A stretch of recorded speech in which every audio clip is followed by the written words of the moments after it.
احباب محبت، اللہ تعالیٰ نے جمعے کے دن کو یہ فضیلت دی۔ صحیح نسائی میں یہ حدیث پاک موجود ہے، سنن نسائی کے اندر نبی کریم علیہ الصلوۃ والسلام نے حضرت اوس بن اوس صحابی رسول ہیں، ان سے روایت ہے، وہ فرماتے کہ نبی رحمت صلی اللہ تعالی وسلم نے ارشاد فرمایا کہ تمہارے دنوں میں سب سے افضل دن جو ہے یہ یوم الجمعہ یعنی جمعے کا دن ہے۔ اللہ تعالیٰ کی ذات نے جمعے کے دن کو یہ فضیلت بخشی ہے کہ حضرت آدم علیہ الصلوۃ والسلام کی تخلیق بھی اللہ تعالیٰ نے جمعے کے دن فرمائی۔ یعنی ہم یہ کہہ سکتے ہیں کہ میرے اور آپ کے والد محترم یعنی حضرت آدم علیہ نبینا علیہ الصلوۃ والسلام کی تخلیق بھی اللہ نے جمعے کے دن فرمائی، اور سرکار فرماتے کہ جمعے کے دن ہی سور پھونکا جائے گا اور جمعے کے دن ہی قیامت قائم ہوگی۔ یعنی جمعے کے دن اللہ تعالیٰ نے یہ فضیلت والے اور اہمیت والے کام جو ہے یہ فرمانے ہیں۔ اور پھر سرکار کائنات صلی اللہ علیہ وسلم نے کیا ارشاد فرمایا؟ حضور فرماتے جمعے کے دن میری ذات پہ کثرت سے درود و سلام پڑھا کرو۔ دیکھیے یہ ترغیب حضور خود ارشاد فرما رہے اور اپنے غلاموں کے دلوں کے اندر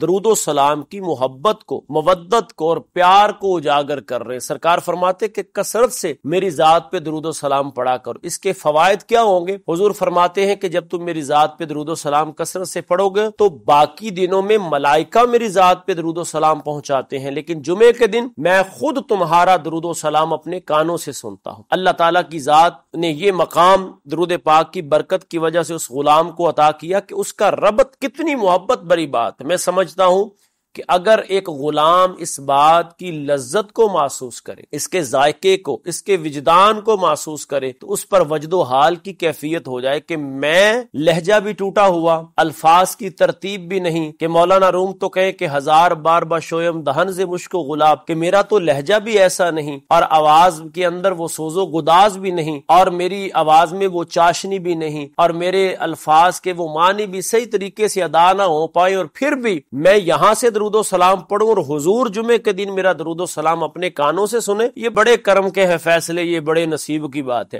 کہ سرکار سنے۔ تو ایک صحابی رسول نے عرض کی، قیامت تک آنے والوں کے لیے مسئلے کو حل کر دیا۔ عرض کیا کرتے ہیں سرکار کی بارگاہ میں کہ یا رسول اللہ صلی اللہ علیہ وسلم، میرے ماں باپ آپ پر قربان ہوں، کیا جب آپ دنیا سے تشریف لے جائیں گے پھر بھی آپ درود و سلام کو سنیں گے؟ تو سرکار نے فرمایا کہ جب میں اپنی قبر انور میں لیٹا ہوا ہوں گا پھر بھی تمہارا درود و سلام مجھ تک پہنچے گا، کیونکہ اللہ تعالیٰ کی ذات نے حرام کر دیا ہے زمین پر کہ وہ انبیاء علیہ السلام کے جسموں کو کھائے۔ یہ امتیازی شان اللہ نے اپنے محبوب کو عطا فرمائی۔ فرمایا نبیوں کا جسم زمین بطور امانت اپنے پاس رکھتی ہے، ان کو کھاتی نہیں ہے۔ جیسے عام بندہ کو دنیا سے چلا جائے تو چند دنوں کے بعد اس کے جسم کی کیفیت بدل جاتی ہے، اس کا جسم گلنا اور سڑنا شروع ہو جاتا ہے، لیکن فرمایا نہیں، میرا اور تمام انبیاء علیہ السلام کے جسموں کو زمین پر حرام کر دیا ہے۔